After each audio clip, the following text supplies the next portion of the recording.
Hello दोस्तों, कैसे हैं आप सभी लोग। आई होप आप सभी बहुत बढ़िया होंगे। मैं स्टेशन मास्टर के सैनी KR एजुकेशन ऐप पे आप सभी का स्वागत करता हूं। दोस्तों, आप सभी लोगों की डिमांड पे जो है आज मैं आपसे मिलवाने जा रहा हूं एक स्टेशन मास्टर जो कि NTPC अभी 2019 में सिलेक्टेड हुए हैं और मालदा डिवीजन से। तो उनसे आपको आज मिलवाएंगे। और आप ही लोगों की डिमांड थी दोस्तों काफी टाइम से कि सर जो हमें एक ऐसे स्टेशन मास्टर से मिलाया जाए जिनका हाल ही में रिसेंटली जो है NTPC में सिलेक्शन हुआ है, ताकि हम जो है हमारी तैयारी को सही दिशा दे सके और हमें क्या पढ़ना है सारी कुछ जो है आपके यहाँ पे जो स्टेशन मास्टर आपसे मिलवाने जा रहा हूँ वो आपको यहाँ पे गाइड करेंगे कंप्लीटली कि आपको क्या पढ़ना है, कैसे पढ़ना है और कौन कौन से टॉपिक पढ़ना है, कैसे आपको कौन कौन से टॉपिक छोड़ने हैं। तो सारा कुछ आपको यही प्रोसेस आपको बताएंगे। और साथ ही दोस्तों, वो जो स्टेशन मास्टर जिनसे आपको मिलवाने जा रहा हूँ वो आपके बिहार के गया डिस्ट्रिक्ट से एक छोटे से गांव से बिलोंग करते हैं और एक बहुत ही साधारण किसान फैमिली से बिलोंग करते हैं। उनके फादर जो है किसान है। तो इस काफी स्ट्रगल लाइफ देखी उन्होंने, तो उनसे आपको मिलवाने जाएंगे। और साथ ही जो है वो यहाँ पे ग्रुप डी में सिलेक्टेड थे ऑलरेडी और ग्रुप डी में ड्यूटी के दौरान वो हेल्पर की पोस्ट में इलेक्ट्रिक में यहाँ पे ड्यूटी कर रहे थे और 2-3 साल से ड्यूटी के दौरान ही वो जो है पढ़ाई कर रहे थे। तो ये भी जो है आज इस वीडियो में उन लोगों को भी जवाब मिल जाएगा जो ये कहते हैं कि सर हमारे पास जो है टाइम नहीं है या हम ये काम करते हैं और टाइम का जो है बहाना बनाते हैं। तो ऐसे लोगों को भी यहाँ पे इस वीडियो में जो जवाब मिलेगा कि कैसे जो है एक हेल्पर की ड्यूटी 8 घंटे अपनी ड्यूटी करने के बाद भी बंदा खाना भी बना रहा है और सारा कुछ जो है टाइम मैनेजमेंट कर रहा है पढ़ाई का, और वो जो है सेलेक्ट भी हुआ स्टेशन मास्टर के पद पे। तो ये जो वीडियो है आप लोगों में एकदम ऊर्जा भर देगा और इसमें जो है आप लास्ट तक जरूर देखें। इसमें आपको सारी कंप्लीटली गाइडेंस मिलने वाली है और इसके अलावा जो आपको कोई वीडियो देखने की कोई आवश्यकता नहीं है। इसमें आपको सारी कुछ कंप्लीटली जानकारी मिलेगी। तो आपको जो है मिलवाते हैं हमारे नए स्टेशन मास्टर सुजीत भाई से। तो आइए सुजीत भाई, तो सबसे पहले सुजीत भाई का जो है अपने चैनल KR एजुकेशन पे बहुत बहुत स्वागत है। बहुत बहुत धन्यवाद सर कि बोलने का मौका दिया है इस चैनल पे, और आपका कोटि कोटि धन्यवाद। वेलकम सुजीत भाई, आपने जो है इतना टाइम हमारे लिए निकाला हमारे चैनल पे आने के लिए, आप एग्री हुए। और आप जो है हमारे चैनल पे कब से जुड़े हुए, सबसे पहले तो आप यही बता दीजिए। हमें ये जब डॉक्यूमेंट वेरिफिकेशन था ना उससे पहले आपका वीडियो आया था, वो वीडियो देखे थे तभी से हम सब्सक्राइब किए हुए आपके चैनल से। और एक बात और कि आपके साथ आपके स्टेशन पे वर्क कर रहे हैं और मिले कुछ दिन पहले हैं, बस कुछ दिन पहले। तो हमारे जो चैनल से है आपको कुछ हेल्प मिली क्या? बहुत हेल्प मिला था और अच्छा। सारे एक्सपीरियंस जो वहाँ जाने के बाद स्टेशन का जो स्टेशन मास्टर का जो जॉब प्रोफाइल है ना उसकी बेसिक जानकारी हमें पूरी तरह से मिल गया है चैनल से। अच्छा अच्छा, चलो सबसे पहले जो है भाई आप जो है आप इंट्रो दीजिए। सुजीत भाई आप जो है कहाँ से हो, सारा कुछ जो बताइए, आपकी फैमिली में कौन कौन है, आपने क्वालिफिकेशन कहाँ से की है, कंप्लीटली जानकारी में दीजिए। बेसिकली हम गया से हैं, बिहार से, और मेरी पढ़ाई शुरुआत गांव से हुआ है और 8वीं तक की पढ़ाई अपने गांव में हुआ था। उसके बाद 8वीं के बाद गांव में सुविधा नहीं था तो 9वीं की पढ़ाई शहर में हुई थी। 9वीं से लेकर ग्रेजुएशन तक की पढ़ाई शहर में हुई है। और मेरे पिताजी एक छोटे से किसान हैं और किसान की काम करते हैं। माताजी हाउसवाइफ हैं और माताजी बिहार जीविका में काम करके उनका भी बहुत ज़्यादा सपोर्ट रहा है कि उन्होंने जो आर्थिक स्थिति है ना वो माताजी ने संभाल रखे थे। और एक छोटा भाई है, एक सिस्टर है, सिस्टर BEd कर रही है, वो भी तैयारी कर रही है। अच्छा, और आपने जो है ग्रेजुएशन में क्या कर रखा है सुजीत भाई? ज्योग्राफी ऑनर्स है, BA है मेरी। आपने ओनली BA कर रखा है। देखिए दोस्तों, यहाँ पे जो है एक थीम बनी होती है कि साइंस वाले जो है आपके जल्दी से एग्जाम क्रैक कर लेते हैं, और सुजीत भाई BA स्ट्रीम से होते हुए यहाँ पे इन्होंने पहले ग्रुप डी की यहाँ पे जॉब ज्वाइन की इन्होंने और इसके बाद में स्टेशन मास्टर में इनका सिलेक्शन हुआ। तो इनके स्ट्रगल को सलाम बनता है, एक सल्यूट है मेरी तरफ से इनको कि इन्होंने इतना अच्छा स्ट्रगल किया। और आप बताइए सुजीत भाई, आपने जो है ये ग्रेजुएशन कब कंप्लीट कर लिया था? ग्रेजुएशन 17 में कंप्लीट हो गई थी मेरी। अच्छा, तो फिर आपने जो है ग्रुप डी में आप पहले थे, तो ग्रुप डी में आप कब लगे थे, कौन से वैकेंसी से सिलेक्ट हुए थे? 2018 वाली ग्रुप डी वाली वैकेंसी में मेरा सिलेक्शन हुआ था। अच्छा, और इसमें आपने तैयारी कब स्टार्ट की और आपको जो है कौन से जोन से थे आप और आपकी पोस्टिंग वगैरह कहाँ थी, ये बताइए जरा। तैयारी जब हम ग्रेजुएशन की पढ़ाई कर रहा था ना उसी दरमियान में तैयारी शुरू हो गई थी मेरी। और RRC जयपुर से मेरी फॉर्म भरी थी, बीकानेर डिवीजन मिला था, गंगानगर स्टेशन है, डिपार्टमेंट इलेक्ट्रिक है। इलेक्ट्रिक में 3 तरह के ब्रांच होते हैं, उसमें ब्रांच है मेरी कोचिंग। सुजीत भाई आप हमें ये बताइए कि आपने जो है जब तैयारी स्टार्ट की तो कब से आपने तैयारी स्टार्ट की? क्या ग्रेजुएशन से तैयारी आपने स्टार्ट कर ली या फिर जो कितना टाइम आपको यहाँ पे लगा तैयारी के दौरान? तो आप सभी हमें डिटेल से बताइए। नहीं, हमारी तैयारी ग्रेजुएशन के बाद नहीं, ग्रेजुएशन से पहले की तैयारी शुरू हो गई थी। 2017 में ग्रेजुएशन फाइनल हुई है, 2016 से तैयारी शुरू हो गई थी हमारी और 2018 में ग्रुप डी में सिलेक्शन हो गया था हमारा। अच्छा, 2018 में सिलेक्शन नहीं, आपने जो है 1-2 साल की तैयारी के अंदर ही जो है आपने यहाँ पे ग्रुप डी में सिलेक्शन कर लिया। ये बहुत अच्छी बात है, काफी लोगों को बहुत टाइम लग जाता है यहाँ पे सिलेक्शन लेने में। तो आपने जो है क्या स्ट्रेटेजी रही आपकी यहाँ पे पढ़ने में, और आपने जो है कैसे पढ़ाई की, और किन किन चीजों का आपके यहाँ पे किन किन माध्यम से आपने ये तैयारी की, और किन का सपोर्ट आपके साथ रहा? बेसिक सी बात है सर कि अगर आप पढ़ाई कर रहे हैं ना, तो जिस जिस पेपर के लिए आप जा रहे हो उसके सिलेबस का पूरा ध्यान होना चाहिए कि वो इनपुट क्या मांग रहे हैं हमसे। और वो अगर उस तरह का इनपुट, अगर वो जो मांग रहा है वो इनपुट अगर हम दे पा रहे हैं तो हमें आउटपुट के तौर पर रिजल्ट देती है। कोई भी हो, जैसे जो भी एग्जाम है ना, उसका पूरी तरह सिलेबस का ज्ञान हो। ऐसा नहीं, अब सबसे बड़ी बात है पढ़ने में, पढ़ना क्या है छोड़ना क्या है। अब जैसे बात करें, अगर आर्ट्स पोर्शन का वेटेज ज्यादा है तो आर्ट्स पढ़ेंगे, साइंस का पोर्शन का वेटेज ज्यादा है तो साइंस पढ़ेंगे। ऐसे नहीं है कि पढ़े जा रहे बस पढ़े जा रहे, किताब उठाए पढ़े जा रहे। ऐसे नहीं, बस यही तैयारी था, स्ट्रेटजी यही था कि जो इनपुट मांगेगा वही देना है हमें। अच्छा, तो जैसा कि सुजीत भाई ने बताया कि आपको जो सिलेबस के अकॉर्डिंग पढ़ना है, सिलेबस से बाहर कुछ नहीं जाना है। साइंस का वेटेज ज्यादा है तो साइंस पढ़नी है, अगर आर्ट्स का वेटेज ज्यादा है तो आर्ट्स पढ़नी है। ऐसा नहीं कि आर्ट्स का वेटेज ज्यादा है और आप जो है साइंस पढ़े जा रहे हो बहुत ज्यादा, आपको ऐसा नहीं करना है। सिलेबस के अकॉर्डिंग आपको यहाँ पढ़ाई करनी है, सिलेबस में जो टॉपिक है उसके अकॉर्डिंग पढ़ाई करनी है। और साथ ही सुजीत भाई आप ये बताइए कि आपने जो है किन किन बुक्स के माध्यम से यहाँ पे तैयारी की थी ग्रुप डी की? बेसिकली ग्रुप डी की तैयारी के लिए आप अगर चाहते हैं कि सिर्फ ग्रुप डी की तैयारी करें तो फिर तो दिक्कत समस्या हो सकती है। आप तैयारी बड़े लेवल के करें ताकि छोटे जो एग्जाम है ना ऑटोमेटिक आप क्वालिफाई कर जाओगे। मेरी तैयारी एसएससी को टारगेट करके करते थे। बुक भी उन्हीं का, आप बुक किसी का उठा लो, सारे कंटेंट एक ही मिलेंगे।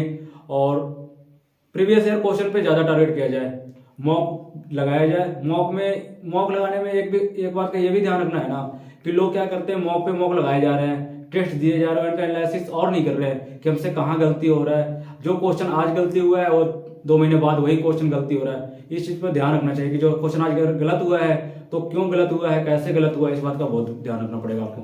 अच्छा, सबसे अच्छी बात इन्होंने बताई है कि आपको जो यहाँ पे पेपर पे, यानी आपको जो है पेपर यहाँ पे जरूर जो मॉक टेस्ट लगाने हैं, जिस भी चीज की आप तैयारी कर रहे हो उसके मॉक टेस्ट लगाइए। ग्रुप डी की आप तैयारी कर रहे हो तो उससे एक लेवल अपर आप लेके चलो। आप एनटीपीसी वगैरह के पेपर लगाओ तो आपकी ग्रुप डी आराम से क्लियर हो जाएगी। तो यहाँ पे जो है सुजीत भाई आपको जो है पहली पोस्टिंग कहाँ पे मिली थी, और आप कौन से जोन से यहाँ पे भर्ती हुए थे ग्रुप डी में? आरआरसी जयपुर के तहत बीकानेर डिवीजन मिला था। बीकानेर डिवीजन में श्री गंगानगर स्टेशन पे पहली पोस्टिंग हुई थी और फिलहाल हम गंगानगर स्टेशन पे ही थे अभी तक। अच्छा, आपकी पहली पोस्टिंग जहाँ पे हुई थी वहीं पे आप अभी तक पोस्टेड हो, तो आपने जो है ट्रांसफर वगैरह लेने की कोशिश नहीं की क्या? हाँ, रेलवे में एक सुविधा है म्यूचुअल ट्रांसफर का, लेकिन मेरे दिमाग में ये कभी ख्याल नहीं आया कि म्यूचुअल ट्रांसफर करें। 1-2 बार ऐसे लगा कि घर जाएं, लेकिन एक बार हमें ऐसा सौभाग्य भी मिला था, घर का मुगलसराय डिवीजन हमारा होम डिवीजन है, वहाँ म्यूचुअल ट्रांसफर का मिला था मौका, लेकिन हम नहीं गए। क्यों? कारण ये था ना कि अगर घर चले जाते तो आज जो हम अचीव कर पाए ना स्टेशन मास्टर, शायद नहीं कर पाते हो। घर की कंडीशन में घर के तरह अगर आप मुंह मोड़ते हैं तो थोड़ी ध्यान तो भंग होता ही है।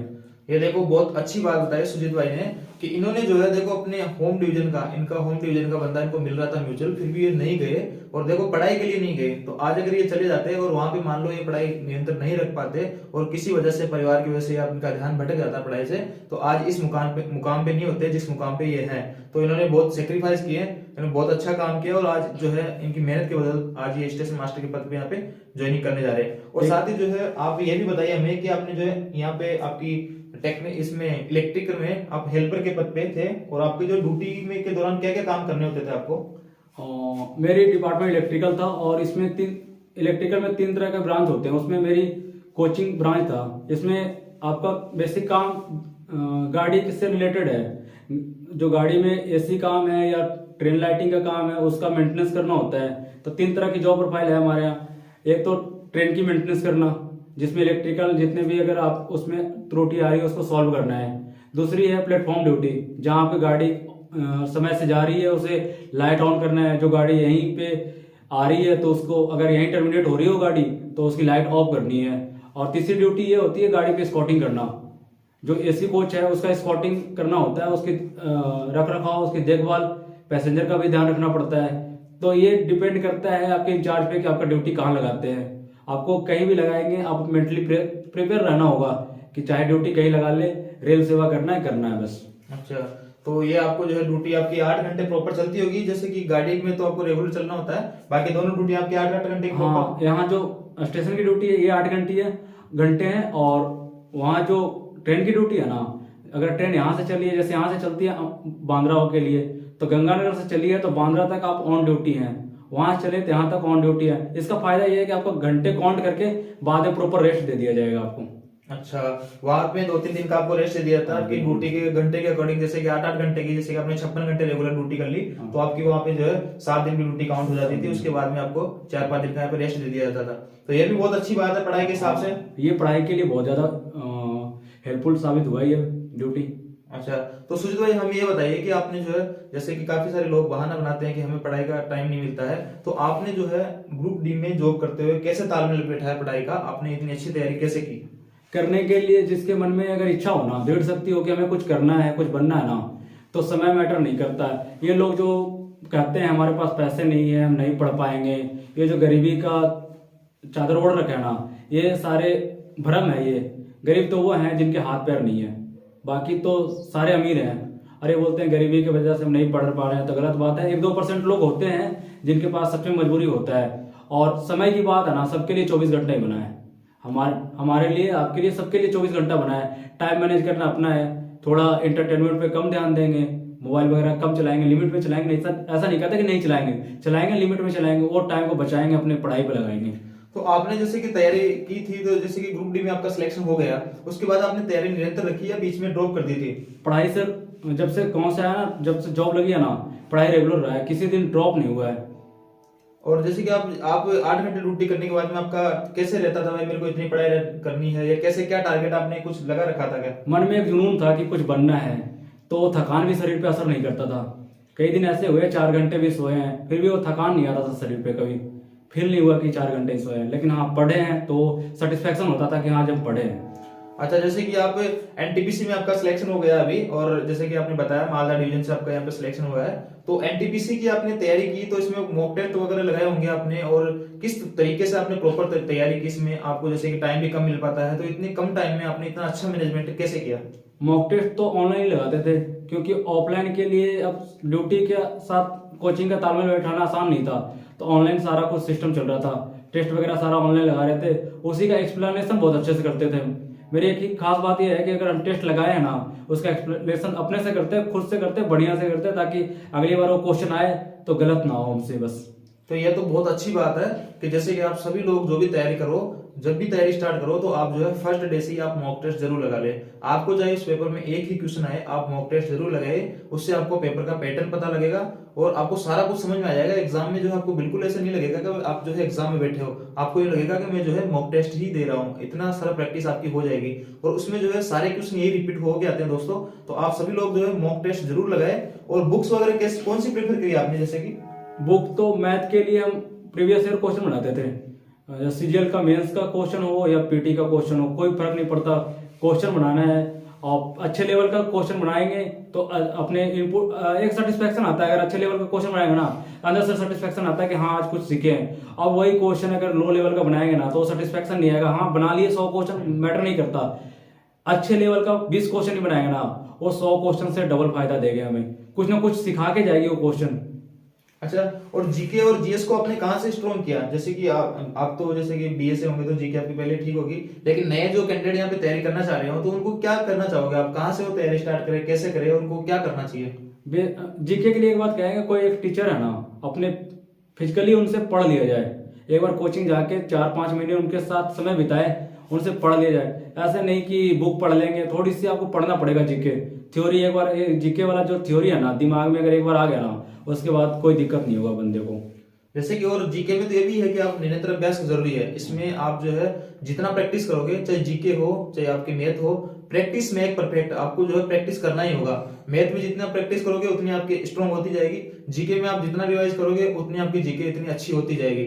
और आप जो है कोई बुक वगैरह प्रेफर करना चाहोगे, या जैसे कि कई लोग ऐसे होते हैं कि यहाँ पे 10-10 बुक रख लेते हैं मैथ की और पढ़ते हैं, कोई एक सी नहीं है, कंफ्यूज हो जाते हैं कौन सी पढ़े कौन सी नहीं पढ़े। तो इस बारे में आपका क्या ख्याल है? 10 बुक से पढ़ना चाहिए या एक बुक से? एक बुक काफी है। जो भी बुक है ना, एक अच्छे पब्लिकेशन का बुक होना चाहिए। ऐसे नहीं कि बिल्कुल लो लेवल का कि 1996-97 का क्वेश्चन लिखा हो, वो बुक प्रेफर ना किया जाए। आज के जो दौर में जो चल रहा है ना, कंपटीशन में क्या ट्रेंड चल रहा है, किस तरह के क्वेश्चन आ रहा है ना, इस पे बहुत ज्यादा ध्यान रखना पड़ेगा आपको।